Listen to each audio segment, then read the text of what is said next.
Oi pessoal, tudo bem com vocês? Sejam bem-vindos de volta ao canal. Para quem não me conhece, meu nome é Bruno Vilas e eu conto casos criminais reais aqui na internet.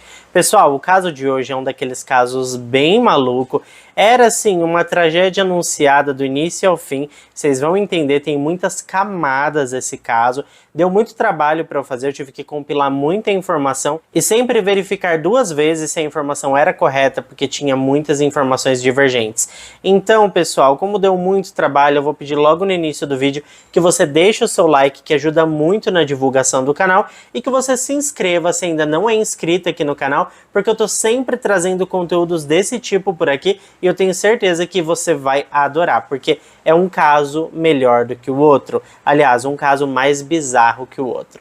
Mas agora sim, pessoal, vamos pro que interessa e bora pro caso de hoje.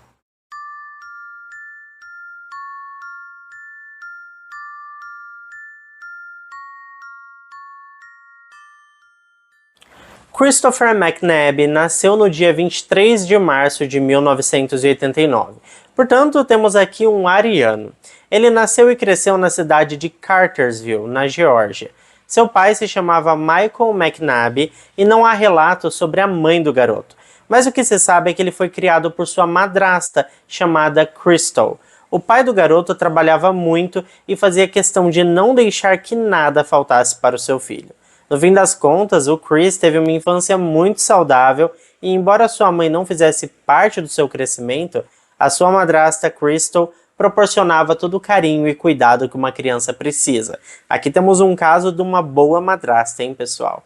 Ainda assim, gente, nada disso adiantou muito, porque o Christopher se tornou um delinquente ainda na sua pré-adolescência.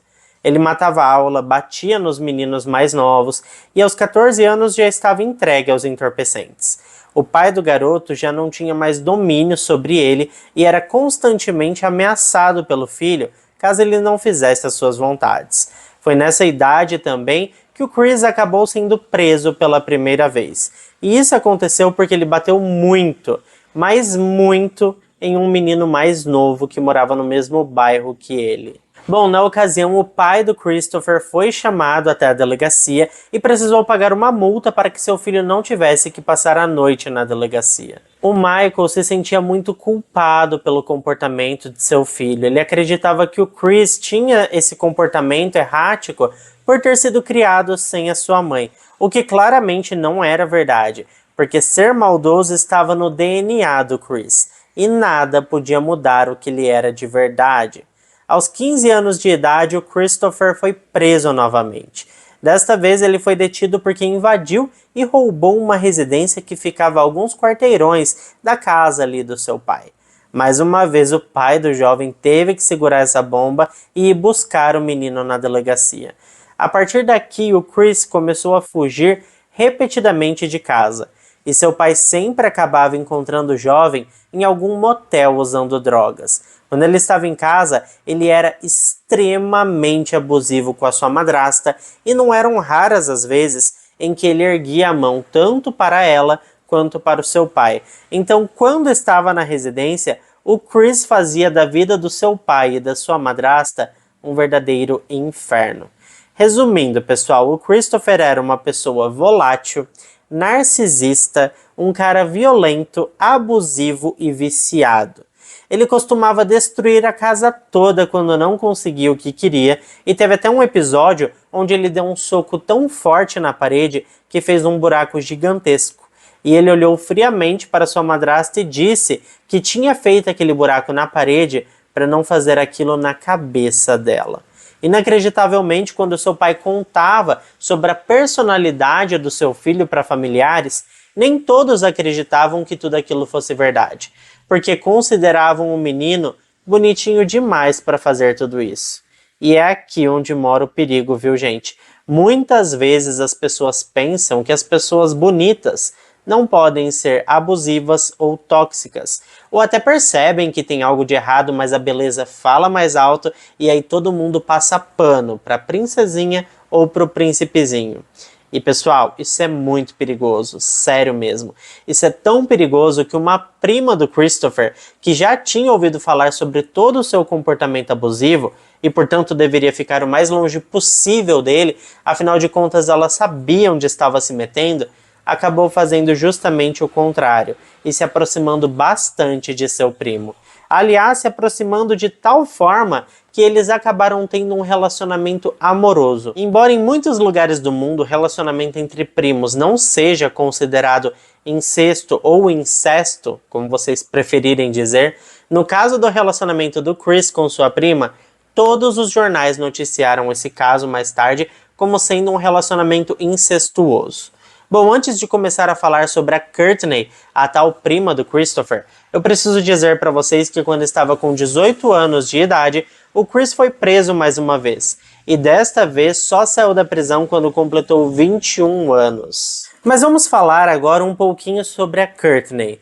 Courtney Bell nasceu no dia 23 de março de 1993. Ou seja, ariana. Temos aqui um casal de arianos. Seus pais se chamavam Tim Bell e Pamela Hamby. A mãe da Courtney também a abandonou na infância, então ela tinha essa similaridade com seu primo. Ambos haviam sido abandonados por suas mães ainda enquanto bebês. A Pamela, pessoal, teve 5 filhos, todos de pais diferentes, e ela abandonou todos eles. Ela absolutamente não queria a responsabilidade de ser mãe. A Courtney tinha 4 irmãos por parte de mãe, só que ela não sabia dessa informação porque a sua mãe fingia ser uma amiga da família. Eu sei que isso é bizarro e confuso, mas embora a Pamela tenha abandonado todos os seus 5 filhos, e isso inclui a Courtney, ela ainda tinha contato com seus filhos, fingindo ser uma amiga da família. Ela não queria que soubesse que ela era a mãe, mas ela sempre visitava as crianças com esse disfarce estranho de amiga da família. Só que essa farsa iria acabar quando a Courtney tinha por volta de 12 anos de idade. Bom, nessa época a Courtney estava brincando dentro do carro do seu pai e acabou achando uma pulseira de hospital. Essa pulseira era daquelas que ficam em bebês na maternidade, sabe? Que normalmente tem o nome do bebê e dos pais. Pois bem, nessa pulseira estava o nome dela, Courtney Bell, ou seja, a bebê, o nome do seu pai, Tim Bell, e o nome da sua mãe, Pamela Hamby. E foi assim que a Courtney descobriu que aquela amiga da família, na verdade, era sua mãe biológica. Depois disso, ela tentou se aproximar da Pamela, mas recebeu um grande balde de água fria. A Pamela disse que não estava interessada em ser mãe quando ela nasceu e também não estava interessada em ser mãe agora, e que elas poderiam continuar sendo amigas, que estava bom demais. Obviamente, isso deve ter sido traumático para Courtney, mas ela não se deixou abalar e continuou tendo a sua infância e também adolescência saudável e aparentemente normal. E é nesse ponto que as histórias do Christopher e da Courtney se divergem, porque diferentemente do Chris, a Courtney nunca deu problemas a seu pai. Aliás, muito pelo contrário, ela era sempre uma boa filha. Mas agora vamos nos transportar para o ano de 2013. A Courtney estava com 20 anos de idade e o Christopher com 23. E embora a Courtney já tivesse conhecimento prévio sobre a má fama do seu primo, ela acabou se aproximando dele porque a sua amiga barra mãe, sim pessoal, eu tô falando da Pamela, fez questão de apresentá-los. E a Courtney sabia que ele era um garoto problemático, mas achava ele bonitinho demais para ser um cara tão ruim quanto diziam. O Christopher, por sua vez, disse que se apaixonou pela Courtney desde a primeira vez que a viu. Bom, eles rapidamente começaram a namorar e a Pamela achava aquilo lindo. Ela adorava o fato do amor estar entre família.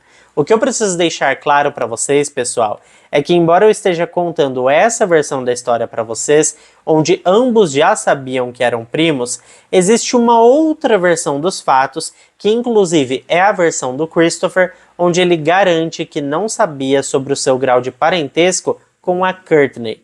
E inclusive diz que eles foram enganados pela Pamela. Só que eu não acredito muito nessa versão do Chris, porque ele sabia que ela era sua tia e a Courtney sabia que ela era sua mãe. Então por mais que a Pamela quisesse ser tratada como amiga da família pela Courtney, ela já sabia de toda a verdade. Então é tão simples como somar 2 mais 2 e obter 4, né gente? Se eles não sabiam, é porque fingiam não saber. Mas o fato é que eles não se importavam com isso. Ambos diziam que não se podia mandar no coração e que, mesmo sendo primos, o destino deles era ficar juntos. Bom, quando estavam cerca de 1 ano juntos, eles achavam que era o momento de dar um passo adiante e planejar o primeiro filho. A Courtney acabou engravidando bem rápido, na verdade, e eles entenderam aquilo como um sinal divino de que o casal era um casal de sorte. Depois que a Courtney engravidou, o Chris mostrou quem ele realmente era e passou a ser extremamente abusivo com a jovem. Ele não se importava que ela estava esperando um filho dele. Ele simplesmente sentava a mão nela sempre que se sentia irritado ou frustrado com qualquer coisa. O pior de tudo isso é que mesmo quando as pessoas alertavam a Courtney sobre o comportamento errático que o Chris estava tendo com ela, ela defendia o marido e dizia que no fundo ele era uma boa pessoa e era ela quem estava errada. Além de tudo isso, o Chris era absolutamente infiel ao matrimônio e traía Courtney até não querer mais. Ele tinha várias contas secretas no Facebook que usava para ficar flertando com outras mulheres. E pasmem ou não, uma destas mulheres era a Pamela, que era tia dele, mãe da Courtney e consequentemente a avó do filho dele e também tia de 2º grau do bebê. É muita confusão, né, pessoal? Mas o fato é que o Chris chegou a trair a sua esposa com a mãe dela, que era tia dele. Muito tempo mais tarde, no tribunal, a Pamela negou que tivesse tido qualquer tipo de relação com o seu sobrinho. Mas a cara dela não nega. Actually closer to Chris, aren't you? No. Didn't y'all have a secret Facebook account so that you could go behind my client's back? He had secret Facebook accounts to keep from Courtney to talk to people, but it wasn't just me and him. But y'all got together on certain occasions and No. had little... Absolutely not. Y'all never had any... No. E mesmo que negasse, existem várias fotos que comprovam que os dois tiveram algum tipo de relacionamento íntimo. No ano de 2015, quando a Courtney estava com 22 anos e o Christopher com 25 anos, nasceu o primeiro bebê do casal, uma linda menininha que recebeu o nome de Clarissa. Depois disso, a Courtney teve a ilusão de que o Chris mudaria e que a paternidade pudesse fazer dele uma pessoa melhor. E assim, obviamente, ela estava muito enganada. Ele aproveitava que a Courtney estava ocupada demais com a bebê e passava várias noites fora de casa, obviamente com outras mulheres. E como sabemos, uma delas era a própria mãe da Courtney. Foi nessa época também que o Chris começou a fazer várias tatuagens em seu rosto e também voltou a cometer crimes e frequentar as delegacias da cidade. Como já é de se imaginar, não demorou muito para ele ficar preso novamente. E desta vez, ele recebeu uma pena de 14 meses de prisão. Nessa altura, a Courtney acabou indo morar com o seu pai e sua vida havia voltado ao normal. Só que essa normalidade não duraria muito tempo, porque em setembro de 2016, o Christopher foi libertado da prisão. Ele voltou correndo para os braços da Courtney, disse que era um homem mudado e que agora levaria a sério o seu papel de pai de família. E para provar que ele estava dizendo a verdade, ele terminou dizendo que queria ter mais um filho com a sua amada esposa. Eu não vou nem falar nada, né? Bom, a Courtney achou aquela declaração linda e ficou toda boba e muito animada com a ideia de outro bebê. E rapidamente engravidou novamente. Por fim, o casal acabou se mudando para um trailer localizado no lote 31 no Eagle Point Mobile Home Park, uma espécie de estacionamento para trailers. O Christopher fazia alguns trabalhos esporádicos e a Courtney recebia um auxílio do governo por ser oficialmente uma mãe solo. Afinal de contas, eles não eram casados no papel, então para o governo ela era mãe solo. Bom, como podemos imaginar, o Chris utilizava entorpecentes, e nessa época a Courtney passou a utilizar também. Devemos lembrar aqui que ela estava grávida, mas isso não impediu ela de começar a usar coisinhas erradas, não é mesmo? Ela não podia ter escolhido um pior momento para ceder a esse vício, né? A partir daí foi só ladeira abaixo. E se antes tínhamos uma pessoa lúcida nessa casa, agora já não tínhamos mais ninguém. E tudo estava uma completa bagunça. Tinha lixo pelo trailer todo e ratos e baratas eram visitas frequentes ao lar do casal. Evidentemente, o Chris não tinha deixado de ser um cara abusivo, e agora não era só a Courtney que sofria com seus ataques de fúria, mas a filha do casal, a Clarissa, também era vítima de um homem mimado, violento e arrogante. Depois de bater nas duas, não eram raras as vezes em que o Chris chorava e pedia desculpas, dizendo que ele não queria fazer nada daquilo, mas que elas o obrigavam a fazer. Como de praxe, né? Os abusadores sempre colocam a culpa nas vítimas e manipulam toda a situação. A polícia foi chamada várias vezes pelos vizinhos que estavam preocupados com a integridade física da Courtney e também da sua filha Clarissa. Mas quando os oficiais chegavam no endereço, a Courtney dizia que estava tudo bem, e sem queixa formal, a polícia não podia fazer nada, afinal de contas a própria vítima estava dizendo que estava tudo bem e ainda defendia o seu agressor. E isso é perigosíssimo, pessoal. As pessoas que defendem o seu próprio agressor estão lentamente cavando a própria cova e nem sabem disso. No dia 23 de setembro de 2017, a Courtney deu à luz a segunda filha do casal, mais uma menininha que recebeu o nome de Kalia. Infelizmente, a pequena Kalia estava destinada a ter uma vida muito curta e cheia de sofrimentos. Embora Kalia tenha nascido no dia 23 de setembro, ela só seguiu para casa com seus pais no dia 27, ou seja, 4 dias depois. Isso aconteceu porque ela nasceu prematura e os médicos queriam ter certeza de que estava tudo bem com a sua saúde. E olha, eu arrisco dizer que esses dias no hospital foram os únicos que a pequena bebê teve paz em sua curta vida. No dia 1º de outubro de 2017, a Courtney pegou sua bebê Kalia e sua filha mais velha Clarissa, levou até a casa de uma prima chamada Megan, deixou as duas crianças lá e fugiu. Ela foi embora e deixou suas duas filhas para trás. Courtney ficou desaparecida por 2 dias, e é claro que o Chris estava com ela e provavelmente os dois estavam usando entorpecentes nesse período. O pai da Courtney descobriu que ela tinha abandonado suas filhas na casa da sua prima Megan, e então ele foi até lá, pegou suas duas netas e se dirigiu para o trailer onde a família morava. Chegando lá, ele percebeu que estava tudo uma bagunça, e como punição pelo que sua filha tinha feito, ele pegou o carro que havia dado a ela de presente e levou embora. 2 dias depois, a Courtney foi até a casa da Megan para buscar suas filhas, e ficou furiosa ao saber que seu pai já tinha buscado as meninas. E algum de vocês consegue adivinhar o que ela fez em seguida? Ela ligou para a polícia e denunciou que seu pai tinha sequestrado as suas filhas. É ou não é para acabar? Pelo amor de Deus, né? Só que foi nessa que ela se lascou, porque obviamente a polícia entendeu que era melhor para as crianças ficarem com o avô do que com um casal de dependentes químicos. E vamos combinar que o pai das crianças também era um verdadeiro criminoso, cheio de passagens pela polícia, né? Então foi isso que aconteceu. Inicialmente o Tim, avô das crianças, ficou responsável por cuidar delas. E você pode pensar que o Chris e a Courtney tenham ficado furiosos com isso e que tenham tentado de todo modo recuperar os seus filhos. Bom, na verdade a preocupação deles era com o carro. O Chris chegou a dizer para o Tim que se ele devolvesse o carro para eles, ele poderia ficar com as crianças sem problemas. Ou seja, ele queria trocar suas filhas por um carro. Isso porque há poucos meses ele tinha dito que ia mudar, que seria um verdadeiro pai de família. Senta lá, Cláudia, senta lá, né?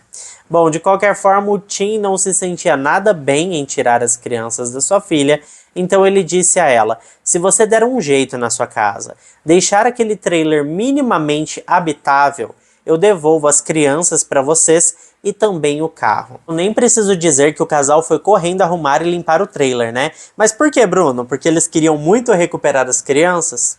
Não, porque eles queriam recuperar o carro. Pois é triste, mas é verdade. Então, no dia 6 de outubro de 2017, o Tim devolveu as crianças e o carro para o Chris e a Courtney. Na manhã do dia seguinte, portanto 7 de outubro de 2017, a Courtney fez uma chamada para a emergência. Ela disse que havia acordado e sua bebê de 2 semanas havia desaparecido. Ela estava muito nervosa na ligação. A polícia foi até o endereço e, chegando lá, eles encontraram a Courtney muito nervosa com o desaparecimento da sua bebê. Ela também estava com vários hematomas que denunciavam que ela tinha sofrido algum tipo de violência doméstica recentemente. A polícia perguntou para Courtney se ela fazia ideia de onde poderia estar a Kalia. E em um primeiro momento ela tentou culpar sua outra filha, Clarissa. Só que a Clarissa tinha apenas 2 anos e meio nessa época. Então seria meio difícil ela pegar a sua irmã recém-nascida, levar para qualquer lugar enquanto seus pais dormiam e depois voltar para casa antes deles acordarem, né? Então claramente essa história não colou. Os oficiais perguntaram então onde estava o pai da criança, o Chris, e a Courtney explicou que ele tinha saído para procurar pela bebê. Aliás, os policiais encontraram o Chris vagando por uma floresta localizada atrás do estacionamento dos trailers, e ele confirmou que estava mesmo procurando por sua filha. Mas ainda assim, as autoridades perceberam que ele estava fumando um baseado enquanto procurava, e logicamente isso não pegou nada bem, né? Os investigadores, na sequência, decidiram levá-lo para o interrogatório. Eles também levaram a Courtney e passaram a tratar o trailer como uma cena de crime. O mais estranho de tudo isso é que, de cara, o Chris disse aos policiais que ele não tinha nada a ver com aquilo. E ficou super na defensiva, o que é muito suspeito para um pai que está procurando por sua filha desaparecida, né? Além disso, o Chris começou a colocar a culpa em várias pessoas. Ele disse em determinado momento que tinha brigado com um amigo chamado Matt Lester e que ele tinha pegado sua filha para se vingar dele. Claramente a polícia não acreditava em nada do que o Chris dizia, mas como não tinham provas para detê-lo, e aliás até aquele momento a Kalia nem tinha sido encontrada, então eles tiveram que liberá-lo poucas horas depois. A Courtney também foi liberada e assim que eles saíram da delegacia, eles continuaram a busca pela pequena Kalia. A essa altura todos já sabiam do desaparecimento do bebê e o caso já estava passando até mesmo nos canais da TV local.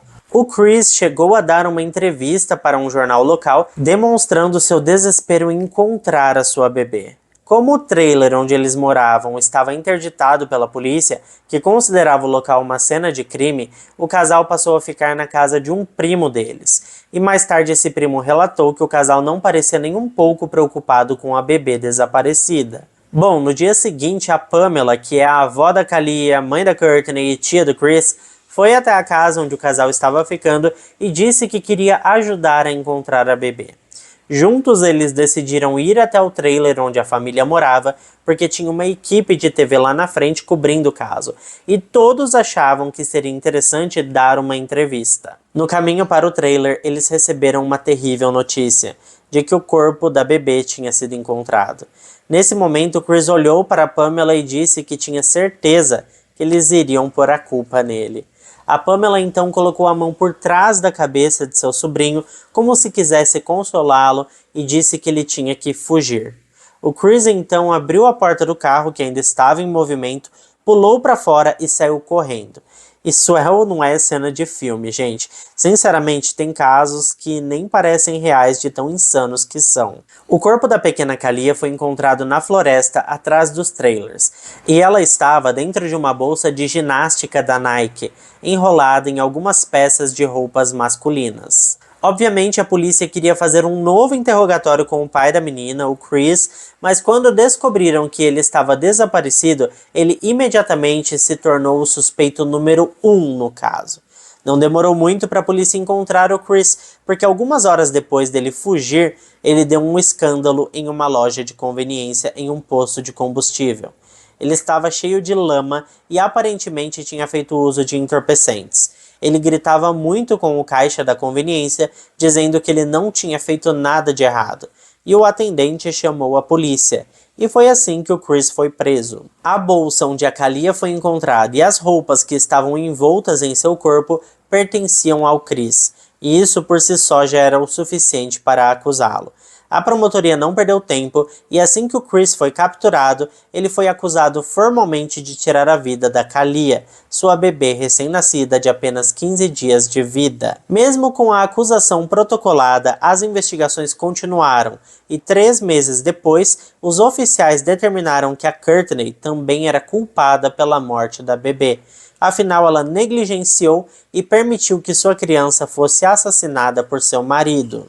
O julgamento teve início em maio de 2019 e teve duração de 5 dias. O casal foi julgado em conjunto e muitas testemunhas foram chamadas. Tudo virou uma verdadeira bagunça, cada testemunha tinha uma versão dos fatos, tinham palpites diferentes, tinham teorias diferentes e algumas até mirabolantes. A Pamela, então, meu Deus, eu nem sei o que dizer dessa mulher. Ela tentou de todas as formas passar pano para o seu sobrinho e não estava nem aí para sua filha, nem para sua neta. Só que o mais chocante de tudo para mim foi o resultado da autópsia que revelou a causa da morte da bebê.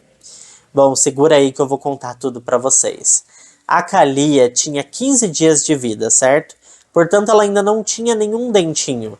No entanto, mesmo com 15 dias de vida, nós já temos alguma formação dentária. Acontece que esses dentes estão muito para dentro da gengiva e levam um tempo para que esses dentes rompam a gengiva e saiam para fora. Mas ficou comprovado que algo foi forçado na boca da bebê que fez com que esses dentes saíssem pela gengiva. E alguns deles foram até quebrados, ou seja, explicando de uma forma mais prática, a sua gengiva foi pressionada por algo que estava em sua boca até que ela amassasse o suficiente para chegar nesses dentes que estavam bem para baixo. Além disso, ela tinha múltiplas fraturas no crânio e o médico que examinou explicou que quando abriu o crânio não havia mais massa encefálica. Tudo tinha se tornado líquido de tantas pancadas que ela tinha recebido na cabeça.